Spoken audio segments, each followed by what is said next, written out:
Welcome to the first episode of History or Her Story, a podcast where we dive into how feminism from the past is brought into everyday lives. I'm your host, Sienna. And I'm your other host, Jordan. Today, we will discuss intersectionality and how different identities such as race, class, sexuality, and more can impact a woman's experiences. To give some more context, intersectionality highlights that individuals experience multiple identities that can lead to complex forms of discrimination. Throughout history, or as we like to call it on the show, Her Story, this has affected women's lives and experiences with each other in great amounts. Because of this, tons of feminist movements arose. Yeah, for sure. And on that topic, one of the women we should really talk about is Audre Lorde. Lorde was a poet and an activist who spoke about the intersections of race, gender, and sexuality.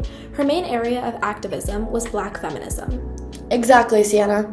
She was a poet who used her writing as a reflection of her experiences as a lesbian and a woman of color. One of her most famous quotes is, I am deliberate and afraid of nothing."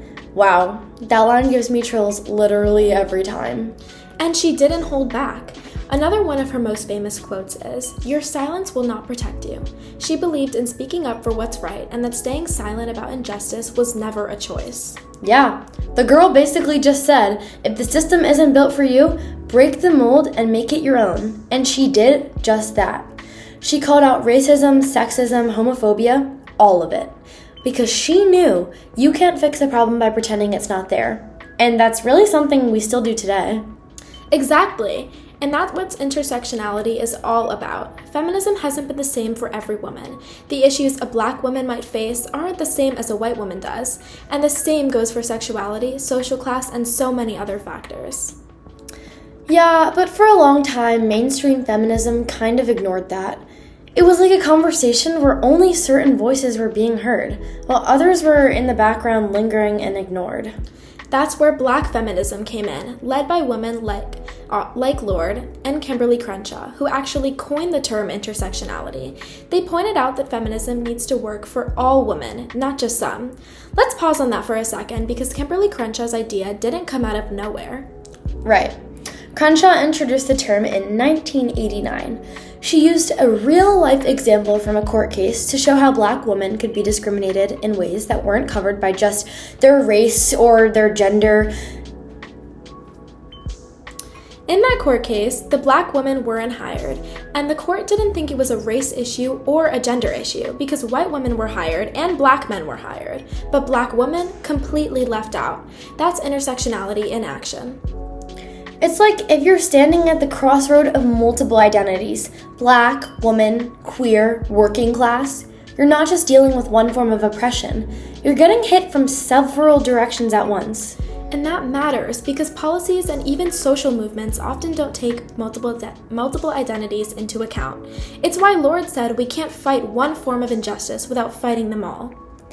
That makes me think about another woman who carried that torch as well. Her name was Bell Hooks. Now keep that in mind. She also talked about how race, capitalism, and gender intersect to produce systems of oppression as well as domination. Yes, Bell Hooks wrote Ain't I a Woman, which is named after the famous speech by Sojourner Truth. That book is a cornerstone in feminist theory. She talked about how feminism must look at race and class too, not just gender. And honestly, even now, that message still hasn't fully sunk in for some people, for most people. We've come a long way, but feminism still has blind spots, especially when it comes to trans women, disabled women, or even undocumented women. And that's why intersectionality matters. It shows how different forms of oppression overlap, kind of like how bad things always seem to happen at the same time. Yeah, like when you spill coffee on yourself and realize you forgot your homework also. Exactly, and that's what we'll be diving into throughout this podcast, how history, or what should be her story, has shaped feminist movements and what that means today. So when we talk about feminism or her story, we have to remember that it can't just be about what affects us personally. It has to include everyone's experience. And that brings us back to why we started this podcast in the first place. We want to highlight these stories, especially the ones that haven't been told enough. Feminism isn't one size fits all, and it never has been. Totally. And it's not just historical either. Intersectionality affects things happening today, from how women experience healthcare to how we're represented in politics and media.